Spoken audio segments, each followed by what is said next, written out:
One day internationals ఎక్కడ ఎప్పుడు అనేది చాలా పెద్ద ప్రశ్న. ఎందుకు ఈ పెద్ద ప్రశ్న అనేది వస్తుంది అంటే కనుక ఇండియాకి సంబంధించి విరాట్ కోహ్లీ కానీ రోహిత్ శర్మ కానీ ఆ ఒక్క ఫార్మాట్లోనే యాక్టివ్గా ఉన్నారు. సో వన్డే ఫార్మాట్ లేదు అంటే కనుక వాళ్ళు ఆటకి దూరంగానే ఉంటారు. అండ్ సరే, ఇప్పుడు న్యూస్లు రూమర్లు వస్తూనే ఉన్నాయి దట్ వాళ్ళు కనుక వన్డే ఫార్మాట్లో సిద్ధంగా ఉండాలి, ప్రిపేర్ అవ్వాలి, లేదా టీంలోకి రావాలి అంటే డొమెస్టిక్ ఆడాలి అని చెప్పి. సో వీటన్నిటి గురించి మాట్లాడుకుంటూ ఉందాం. Let's get start. సో ముందుగా కొన్ని లెక్కలు మనం మాట్లాడుకుందాం. 2023 వరల్డ్ కప్ తర్వాత గణనీయంగా వన్డే ఇంటర్నేషనల్ మ్యాచెస్ ఓవరాల్గా కూడా తగ్గిపోయాయి. ఏదో కొన్ని ప్రయత్నాలు చేశారు, ట్రయాంగులర్ సిరీస్ అన్నారు, అదన్నారు, ఇదన్నారు, బయలాటరల్స్ అన్నారు, కానీ పెద్దగా ఇంపాక్ట్ అనేది ఆ వన్డే ఫార్మాట్ క్రియేట్ చేయట్లేదు. 2023 వరల్డ్ కప్ ముందు కూడా 2022లో కూడా ఇండియా వన్డే మ్యాచ్లు చాలా తక్కువగానే ఆడింది. ఆ వరల్డ్ కప్ ఇయర్లో ఇండియా బాగా ఎక్కువగా ఆడింది. అండ్ ఛాంపియన్స్ ట్రోఫీ ముందు ఇండియా కొన్ని వన్డే ఇంటర్నేషనల్స్ ఆడింది. ఛాంపియన్స్ ట్రోఫీ తర్వాత ఇక్కడ 6-7 మ్యాచ్లు ఆడారు. ఆ తర్వాత ఇప్పటిదాకా ఇండియా వన్డే మ్యాచ్ కూడా ఆడలేదు. There was a Bangladesh series lined up, but అక్కడికి వెళ్ళొద్దని డిసైడ్ అయ్యారు. అండ్ శ్రీలంక వాళ్ళు ఇన్వైట్ చేశారు, బట్ అది కూడా వద్దనుకున్నారు. Reasons are very obvious. ఒకటి ఏంటంటే ఇంగ్లాండ్ టూర్ అనేది ఇస్ గ్రోయింగ్ టూర్. అక్కడ మీరు జూన్ నుంచి ఇప్పటిదాకా, జూన్ ఫస్ట్ వీక్ సెకండ్ వీక్లో వెళ్ళారు, ఐపీఎల్ అయిన వెంటనే వెళ్ళిపోయారు. ఇప్పటిదాకా it was a tough tour. ఆ తర్వాత వెంటనే మళ్ళీ ఇంకొక టోర్నమెంట్ అంటే అటు సపోర్ట్ స్టాఫ్కి కానీ లేదా ఈ ఫార్మాట్లో ఆడే వాళ్ళకి కానీ అందరికీ కూడా ఇబ్బందులు ఉంటాయి. సో అంత టఫ్ టూర్ తర్వాత ఒక చిన్న గ్యాప్ ఇద్దామనే ఆలోచన మంచిదే. ఎందుకు అంటే ఆ తర్వాత there is Asia cup. Asia cup తర్వాత మళ్ళీ ఇండియా ఆస్ట్రేలియాకి వెళ్ళి కొన్ని మ్యాచ్లు ఆడాలి. ఆ తర్వాత దెన్ అగైన్ నీకు సౌత్ ఆఫ్రికా, వెస్టిండీస్ ఉంది. ఆ తర్వాత ఇంకా ఇట్స్ సైకిల్, ఇది కంటిన్యూ అవుతూనే ఉంటుంది, ముందుకు పోతూనే ఉంటుంది.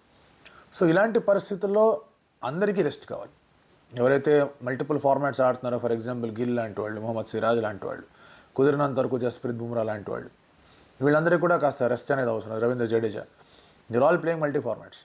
సో ఈ పరిస్థితుల్లో ఖచ్చితంగా వాళ్ళు కొంచెం ఓవర్ కుక్ అయ్యారు కాబట్టి వాళ్ళకి రెస్ట్ ఇవ్వడం అనేది చాలా చాలా సబబైన అంశం.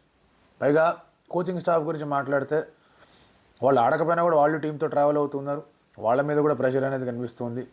అండ్ ఇన్ఫ్యాక్ట్ మీరు అబ్జర్వ్ చేస్తే 22-23 ఆ ప్రాంతంలో రాహుల్ ద్రవిడ్ కోచ్గా ఉన్న లక్ష్మణ్ కోచ్గా చాలా మ్యాచ్లకు వెళ్ళడం చూసాం. 7 క్యాప్టెన్లతో ఇండియన్ టీం డిఫరెంట్ మ్యాచ్లు ఆడడం చూసాం. అలాంటి సిచ్యువేషన్కి ఎక్కడ కూడా తావు ఇవ్వకుండా ఇప్పుడు రెస్ట్ కావాలని చెప్పేసి అన్నారు. అందులో కూడా ఎటువంటి ప్రాబ్లం లేదు. బట్ దానివల్ల ఏమవుతుంది, one format is getting affected. ఆ వన్ ఫార్మాటే ఓడిఐ ఫార్మాట్. ఇప్పుడు ఏదో ఆస్ట్రేలియా, సౌత్ ఆఫ్రికా వన్డే మ్యాచ్లు ఆడుతా అంటున్నారు, కానీ T20 తీసుకొచ్చే ఇంట్రెస్ట్ కానీ లేదా వ్యూవర్షిప్ కానీ వన్డేలు తీసుకురావట్లేదు. అందులో ఎటువంటి డౌట్ లేదు.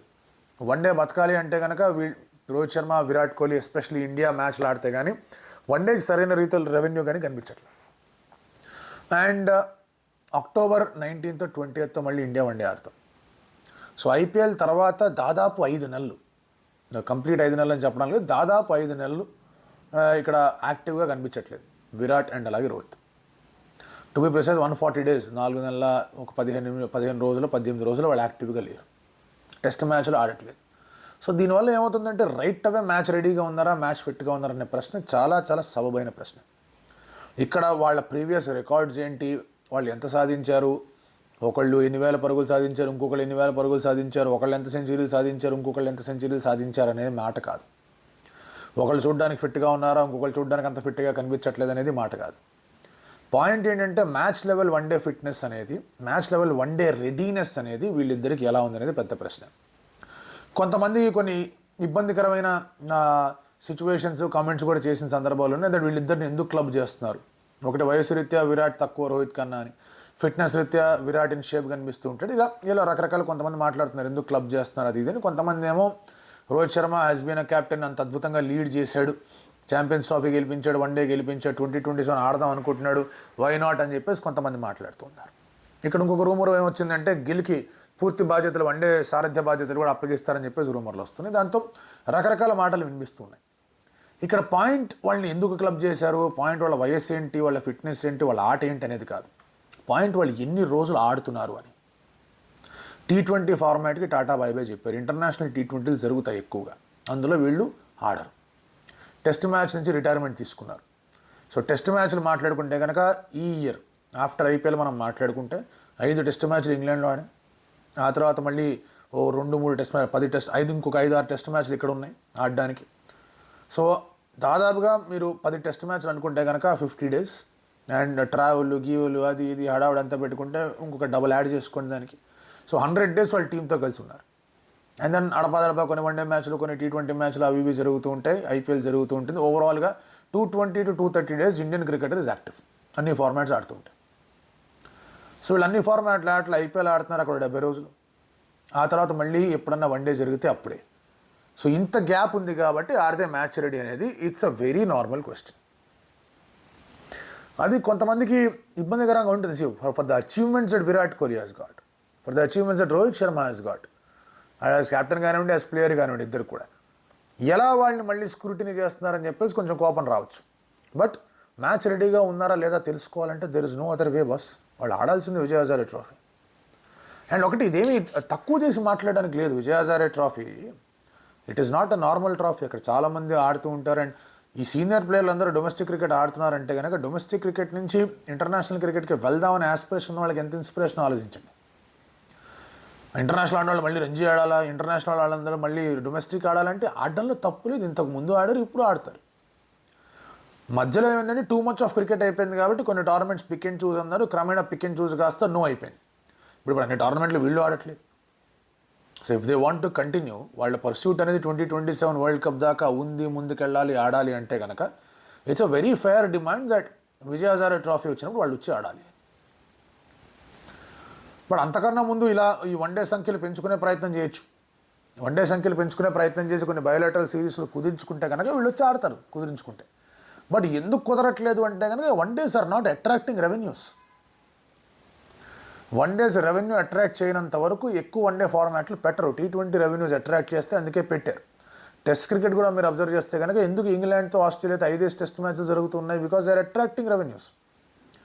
ఇండియా ఒకప్పుడు 3 టెస్ట్ మ్యాచ్లే ఆడేది, తర్వాత 3 కాస్త 4 అయింది, 4 5 అయింది. 5 is a very very big big big big ఇబ్బంది.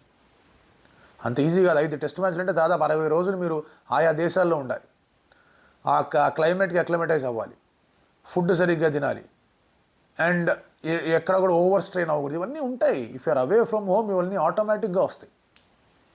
సో ఇటువంటి స్ట్రెన్యూస్ ఎన్వైరన్మెంట్ ఉన్నప్పుడు జనాలకి రెస్ట్ కావాలనుకోవడంలో తప్పు లేదు.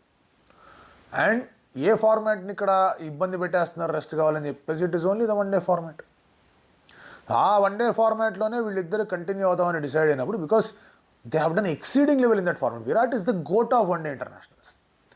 Rohit Sharma is strongest format is one day international format. వాళ్ళిద్దరికీ T20లో కూడా పరుగులు ఉన్నాయి, విరాట్కి టెస్ట్లో కూడా పరుగులు ఉన్నాయి. రోహిత్ కూడా towards end of his career టెస్ట్లో చాలా బాగా ఆడాడు. ఇన్ఫాక్ట్ బిగినింగ్ కూడా బాగా, ఎండ్లో ఇంకొంచెం పిక్ అయింది, ఆ తర్వాత మళ్ళీ కొంచెం డిప్ అయింది. సో వాళ్ళు అన్ని ఫార్మాట్లో పరుగులు ఉన్నా ఈ యొక్క ఫార్మాట్ని వాళ్ళు రూల్ చేశారు. సో ఎంత రూల్ చేసినా మళ్ళీ ఆ ఫార్మాట్లోకి వాళ్ళు సిద్ధంగా ఉన్నారా లేదా అనేదానికి ప్రూవ్ చేసుకోవడం కొంచెం వినడానికి ఎబ్బెట్టుగా ఉన్నా వేరే మార్గం లేదు. Again question is not fitness, question is match readiness. ఫిట్నెస్కి మ్యాచ్ రెడీనెస్కి చాలా తేడా ఉంది. 100 ఓవర్లు క్రీజ్ మీద ఉండగలగాలి, పరిగెత్తగలగాలి, ఫాస్ట్గా పరిగెత్తగలగాలి, ఫీల్డింగ్ చేయగలగాలి, బెండ్ అవ్వగలగాలి, బౌలింగ్ చేయగలగాలి, బ్యాటింగ్ చేయగలగాలి, షార్ట్స్లో పవర్ రావాలి. ఇలాంటివి match fitness, match readiness. 6 pack ఉందా, 8 ప్యాక్ ఉందా, జబ్బలు బాగున్నాయి, పిక్కలు బాగున్నాయి, ఇవన్నీ ఇన్స్టాగ్రామ్ ఫిట్నెస్. సరే అవి ఇవి కొన్నిసార్లు కొంచెం కోరిలేట్ అవ్వచ్చేమో, కానీ Kapil Dev never went to gym, is the fittest cricketer. So ఎప్పుడు కూడా ఊరికే ఫిట్నెస్తో ఇంక్లూడ్ చేయకండి. అలాగని చెప్పేసి ఫిట్నెస్ చేయకూడదు అనట్లేదు. Virat is the fittest cricketer, అతను జిమ్లోనే ఉంటాడు. ఎలిస్ పెరీ ఫిట్టెస్ట్ క్రికెటర్, తన జిమ్లోనే ఉంటుంది. సో ఒక్కొక్క బాడీకి ఒక్కొక్క రకమైన పనితీరు అనేది ఉంటుంది. దానికి తగ్గట్టుగా మ్యాచ్ రెడీనెస్ అనేది వాళ్ళు తయారవుతూ ఉంటారు. మ్యాచ్ రెడీనెస్ రావాలి అంటే కనుక ఒకటి చూడ్డానికి ఎలా ఉన్నారు, ఉరకడానికి ఎలా ఉన్నారు అనేది మాత్రమే కాకుండా షాట్లు కొట్టగలుగుతున్నారు. ఎస్పెషల్లీ వీళ్ళు రిఫ్లెక్సెస్ బాగున్నాయి, షాట్లు కొట్టగలుగుతున్నారు. ఎందుకంటే they are not playing cricket. IPL తర్వాత they are not playing any cricket. Without playing any cricket డైరెక్ట్గా ఇంటర్నేషనల్ డ్యూటీస్ ఎక్కాలంటే కష్టం కాదు. IPL అంటే ఆడుకోవచ్చు, ప్రాబ్లమే లేదు. బట్ డైరెక్ట్గా ఇంటర్నేషనల్ డ్యూటీస్ ఓన్లీ IPL ఆడి ఏవి ఆడకుండా వస్తామంటే కనుక అది కంట్రీకి మంచిది కాదు. ఆ తర్వాత వచ్చే ఒక యంగ్ జనరేషన్కి కూడా సరైన ప్రెసిడెంట్ అనేది సెట్ చేయదు. సో ఈ నిర్ణయంలో తప్పు లేదు. బట్ నిజంగా వాళ్ళు కమిటెడ్గా ఉన్నారు. 2027 వరల్డ్ కప్ కావాలి అనుకుంటే కనుక వాళ్ళు ఆడడానికి సిద్ధపడాలి. లెట్ us see వాళ్ళ డెసిషన్ ఎలా ఉంటుంది ఏంటిది. ఒకళ్ళు ఆడడానికి సిద్ధపడట్లేదు అంటే కనుక దెన్ టఫ్ కాల్స్ వాళ్ళు తీసుకుంటారా లేదా BCCI తీసుకుంటుందా అనేది చూడాలి. అండ్ ఎక్కడ ఇందులో గంభీర్ కావాలని చేశాడు, బీసీసీఐ కావాలని చేస్తుంది, ఇవన్నీ కావాలని చేస్తున్నారు అనేవి వినడానికి బాగుంటాయి, మాట్లాడుకోవడానికి బాగుంటాయి, వ్యూస్ తెప్పించుకోవడానికి బాగుంటాయి. అవి ఏవీ లేవు. వెన్ యూఆర్ ప్లేయింగ్, మీరు కంట్రీని రిప్రజెంట్ చేసి ఆడుతున్నారు అన్నప్పుడు దానికి తగ్గట్టు పనులు అన్నీ చేయాలి. So let us see, let us hope that they do. ఎందుకంటే వన్ ఫైనల్ పుష్ అనేది దానికోసం వాళ్ళు ప్రయత్నిస్తున్నారు కాబట్టి ఆ ప్రయత్నం చేసి అక్టోబర్లో ఆస్ట్రేలియాలో వన్డే ఇంటర్నేషనల్స్ ఉన్నాయి, దాంట్లో వచ్చి ఎలా ఆడతారనే దాని గురించి మనం మాట్లాడుకుందాం.